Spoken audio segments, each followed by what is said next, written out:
With this episode, we've reached a milestone. This is episode 200 in Bernie Drops the Needle. That's a lot of music history.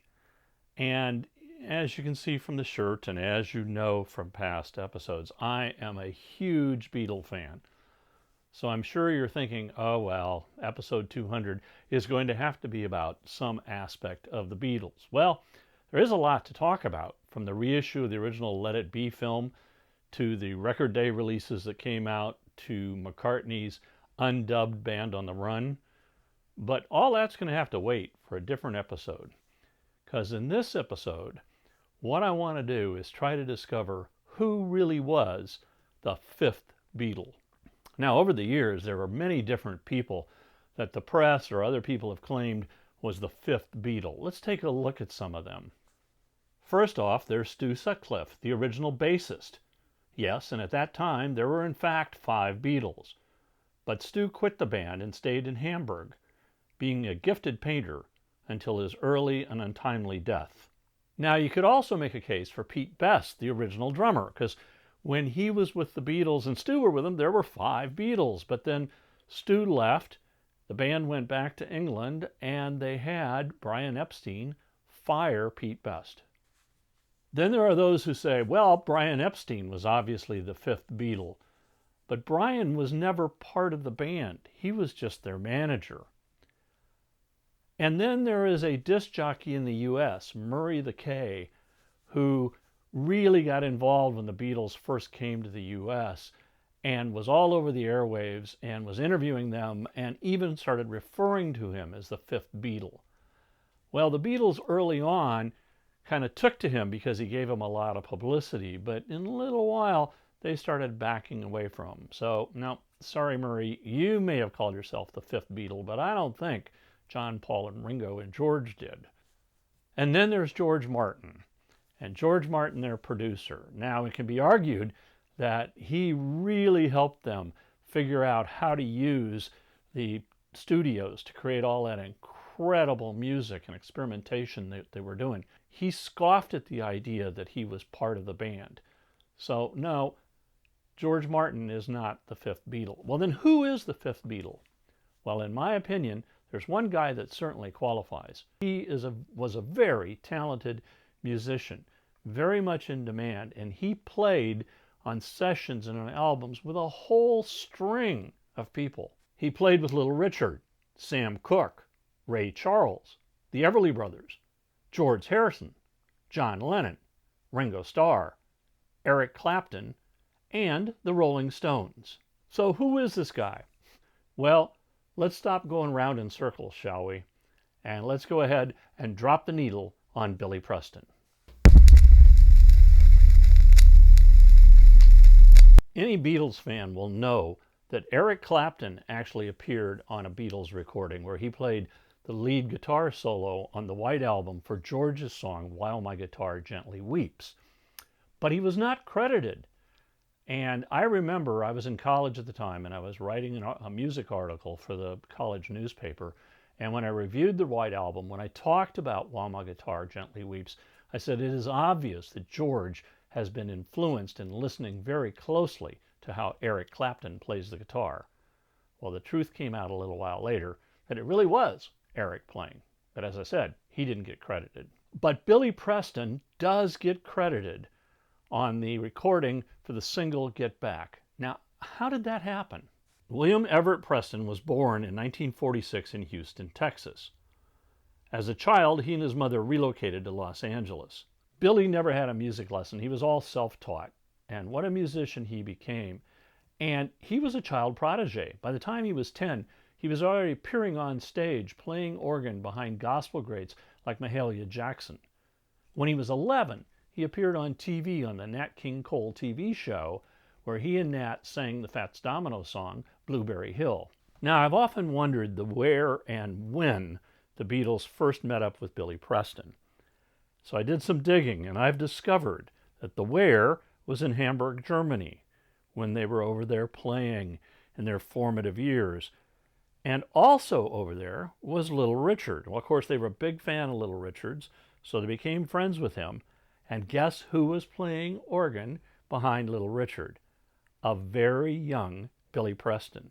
So in 1962, that's the when, the Beatles first met Billy Preston. In 1963, Billy releases his first album, 16-Year-Old Soul.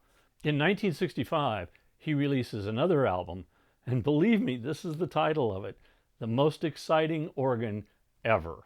2 years later, in 1967, he went on tour with Ray Charles, and this gave him great exposure to a large number of people. Then in 1969, Billy Preston was 23 years old, and he found himself in London. And he got a call from his friend George Harrison, who invited him to come over to the new Apple studios and help the Beatles record some music for a new album they were making, which was tentatively called Get Back. And if you watched that Peter Jackson great mini doc of the making of Get Back, you can see many, many scenes where Billy Preston is playing with the Beatles, and boy, are they having a good time.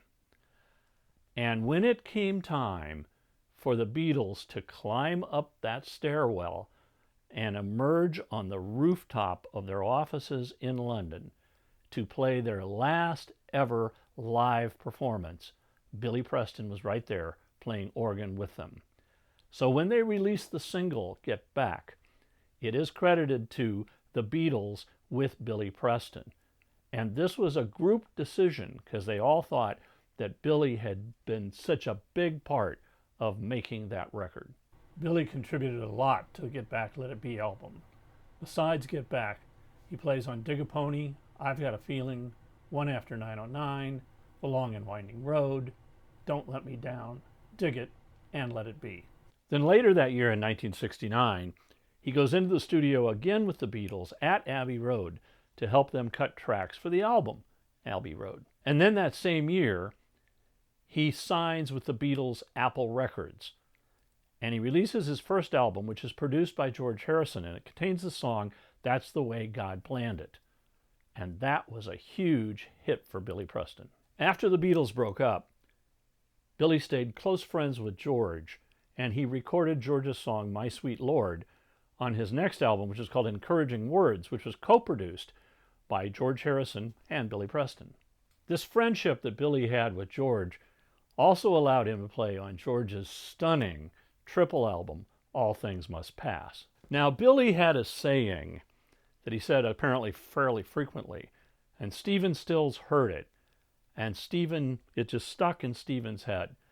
So Stephen contacted Billy and said, hey, you know, this thing you're always saying, can I use that for a song? And Billy goes, yeah, sure. So Stills did.